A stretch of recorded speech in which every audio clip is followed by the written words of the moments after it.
এটা উজনিত মিয়া খেদা আন্দোলন চলি আছে। আপুনি এজন প্ৰত্যক্ষদৰ্শী বা আপুনি বিৰোধিতাৰে ওলাই আহিছিল, কি ক'ব? মিয়া খেদা আন্দোলন হ'বই নোৱাৰে। এইখন মিয়া খেদিব নোৱাৰে। বাংলাদেশী খেদিব পাৰি। বাংলাদেশীৰ বিৰোধিতা কৰি কা আন্দোলনত মই নিজে জেল খাই অহা মানুহ। গতিকে বাংলাদেশী হিন্দুৱে হওক মুছলমানেই হওক কোনোবা যদি অসমত সোমাবলৈ হয় আৰু তাতে যদি মই গম পাওঁ তো প্ৰথম বাংলাদেশী খেদা মানুহটো ময়ে হ'ম। কিন্তু মিয়া বুলি কোনোবাই যদি খেদিবলৈ যায় সি খেদিব নোৱাৰিব। মিয়াক খেদিব নোৱাৰিব, বাংলাদেশী খেদিব পাৰিব। আৰু মিয়া কেতিয়া বাংলাদেশী নহয়। গতিকে মিয়াৰ কোনোবাই যদি খেদিবলৈ যায় আগতে যেনেকৈ বিৰোধিতা কৰিছে এতিয়াও বিৰোধিতা কৰিম আৰু অনাগত দিনলৈকে মই বিৰোধিতা কৰি থাকিম। মিয়াক খেদিব নোৱাৰিব। কিন্তু বাংলাদেশী খেদিবলৈ হ'লে মই সন্মুখত থাকিম।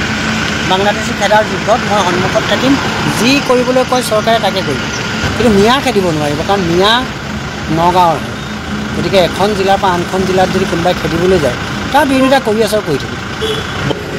সন্দেহযুক্ত বুলি বাৰ বাৰ মিয়াসকলক উজনি অসমত মাৰধৰ কৰা হৈ আছে বা বিভিন্ন ধৰণে ভয় ভাবুকি দিয়া হৈ আছে। আপুনি জনামতে বা দেখামতে এজন সন্দেহযুক্ত মানুহ, মিয়া মানুহ তাত পাইছিলে নেকি আপুনি? মইতো সেইটোৱে কৈ আছোঁ, মোক এজন বাংলাদেশী উলিয়াই দিয়ক না। মোক এজন বাংলাদেশী উলিয়াই দিয়ক, মই খেদি থৈ আহিম গাড়ীত উঠাই, একদম বৰ্ডাৰ থৈ আহিম। কাৰোবাৰ দম আছে? বাংলাদেশী এইজনেই বাংলাদেশী বুলি কৈ পেলাই ইণ্ডিকেট কৰি দিয়া কোনোবা এজন মানুহৰ সাহস আছে? মানে নাই।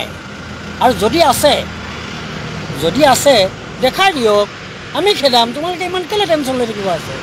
আমি খেদাই থৈ একদম বৰ্ডাৰ পাৰ কৰি থৈ আহিম। নাই, বাংলাদেশী নাই। থকা হ'লে এইখন চৰকাৰেনো কি কৰি আছে? যদি আছে চৰকাৰৰ ব্যৰ্থতা, গৃহ বিভাগৰ ব্যৰ্থতা। আৰু যদি আছে এইখন চৰকাৰ পদত্যাগ কৰি দিয়ক। কাম নাই এনেকুৱা বাংলাদেশী যদি ঘৰে ঘৰে আছে এনেকুৱা চৰকাৰ থাকি লাভ নাই, পদত্যাগ কৰক। ইলেক্ট্ৰিচিটি বিল দিছে, কাৰেণ্ট দিছে, তাৰপিছত ঘৰ দিছে, পানী দিছে। কোনে দি আছে? চৰকাৰে দি আছে সেইবিলাক বাংলাদেশী, যদি হয় বাংলাদেশী। সেইটোৱে কথা। শেষৰটো আপোনাক সুধিম, ডবকা আহি পাইছে, আপুনি ফুৰিবলৈ আহিছে। ডবকা আহি কেনেকুৱা লাগিছে বা হোজাই অঞ্চলটো আপুনি কেনেকুৱা পাইছে? এণ্ট্ৰি মাৰিয়ে ভাল লাগিছে। প্ৰথমতে খাচী দি খাই লৈছোঁ, তাৰপিছত আকৌ মাছেদি খাইছোঁ।